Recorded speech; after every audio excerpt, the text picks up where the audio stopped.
Hello, everybody. Back here in the studios with Ben of Happy Hannon Studios. Again, we are talking, this is part 2, talking about the matches from Hybrid Wrestling Entertainment's last show, Reload, live from Badger State Brewing in Ashwaubeon, Green Bay, Wisconsin. So next up on the card, we have Brock Hall. Of course, the man you love to hate. Everybody, every show. I've seen him at a lot of different shows, and nobody likes him. So he's the man you love to hate, and he loves it that you hate him. Versus Shane Hills. Let's be honest, 90% of the wrestlers that are wrestling in the Midwest today, Shane has had a hand in teaching. He is obviously a great teacher and then obviously an amazing wrestler. He's good at both good and bad guy. Today he was good. And next up, and then the Mercenary Garrison Creed. So it was a triple threat match. He's a big man. He is very, very strong. So, kind of a typical match. Shane and Garrison beat up on Brock. Every time Brock tried to get back in the ring, beat up on Brock again. So Brock kind of stayed on the floor as much as he could and let the two beat on each other. Like every triple threat match ever, Shane went for a pin, Garrison broke it, and that kind of got those two feuding or battling each other and let Brock stay to the side. It was a good match, a lot of moves, a lot of strong strength moves. At one point, Shane picked up both wrestlers and then dropped them. He's just freakishly strong.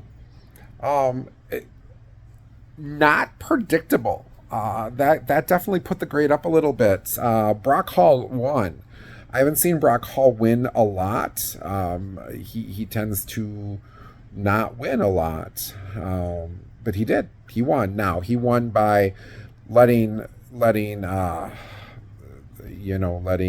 other person do the work, and then he slipped in and got the pin, but he still won. They win by hook or by crook. He won the match. So, yeah, good match. I gave it a 7 out of 10. So, not a lot of errors, which is always really cool, because it's hard. What the wrestlers do is very hard to do right. So, they all did a great job in that area. So, yeah, I give it a 7 out of 10. Next up, we get to one of our Summer Series qualifying matches. These are going to be matches that are going to help determine the first champion for Hybrid Wrestling Entertainment. First match was Aaron Arsenal, with the man of many nicknames, versus Ethan Matthews. Love Aaron Arsenal's entrance music. I actually found it and added it to my Prime music queue. So, Ethan, if I had a bingo card of everywhere I've seen Ethan, he is one of the most well-traveled wrestlers. He likes every federation, really travels to where the action is, and everywhere he is, he does a great job. So, again, if I had a bingo card, I'd probably have filled it by now of places I've seen Ethan. In fact, I told him I'm not stalking him, I promise. He much leans more towards the good guy. Aaron definitely was the heel. Though I definitely love Aaron's character. He plays it so well. He really lives his character. Side note, it was weird not seeing him as part of Stryker Industries. Because typically when I see Aaron, I see Draven with him. So that was weird. So, Aaron won. Aaron won the match. It was a great match. A lot of submission working on Ethan's leg. Some really cool, unique moves I haven't seen before.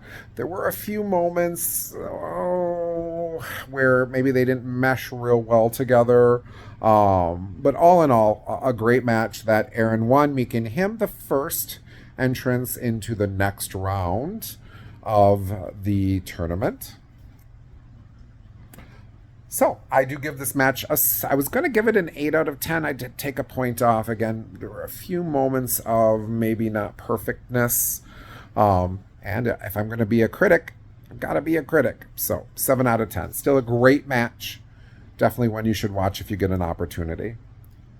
Next up, a thrill of a match for me. There was Adam Grace. Yep, you heard me right, everybody. Adam Grace outside of ACW. First time I've seen him outside of ACW since WPW days, back when he was with Colin Brooks and then as part of the Collective.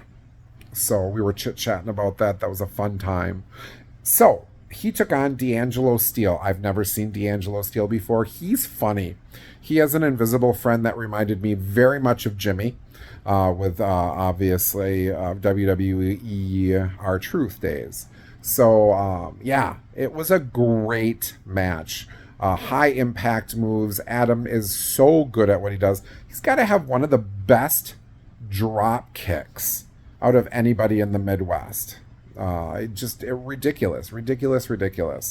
So, really a thrill of a match again to get to see Adam outside of ACW, which is awesome. Hopefully we'll get to see more and more of that at many different federations. Because quite honestly, any federation that brings in Adam is going to get just quality. So Adam Grace did win the match, much to the happiness of everybody. He definitely was playing the face role, with D'Angelo Steele, definitely the heel role. So yeah, no, it was a great match. And we'll talk more about it later. And then we finished the night with the second of the Summer Series qualifying matches, which is Joey Jet Avalon, really a name that everybody knows, versus the Odyssey JPH, this is the second time I've seen him at Hybrid Wrestling Entertainment. Good to see him back. Joey he's playing the face, but let's be honest, Joey always has a little bit of heel, even when he's the good guy. He talked about ripping intestines out of anuses. Yeah. And JPH, the Odyssey, definitely the bad guy, yelling at the fans. He does that role really, really well.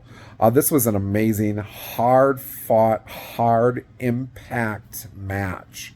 JPH puts on a banger of a match. Obviously, Joey, I'm surprised Joey's still here. I feel he should be on TV on a regular basis. His character work in the ring is amazing. I always find it funny outside the ring. He's so quiet. But yeah, it was an amazing match. Joey pulled out the win. So next we do have Joey Jet Avalon versus Aaron Arsenal next up in these series, or that will be another match as part of the series to move forward. That will be amazing. Two of my favorites. So all in all, and so that match I did give an 8 out of 10. The Adam Grace D'Angelo Steele 9 out of 10, just in case I didn't mention it. You have to excuse me, everybody. A little tight. So all in all, I gave the match a 7.43 out of 10. It was a great night of wrestling. Some faces I haven't seen in a while, some faces I've never seen. Definitely, if you get a chance, once the video goes up, I would watch the show. It would definitely be worth a watch. Next up for Hybrid Wrestling Entertainment will be at Paperfest on the 19th, and then at the Rockers Stadium on the 21st. They'll be back at Badger State in August. Go to Hybrid Wrestling Entertainment for more information, of course. I hope you enjoyed this video. I am going to say goodbye. I will be back with the match of the night and most impressive performer videos as well. If I don't see you again, good morning, good afternoon, and good night.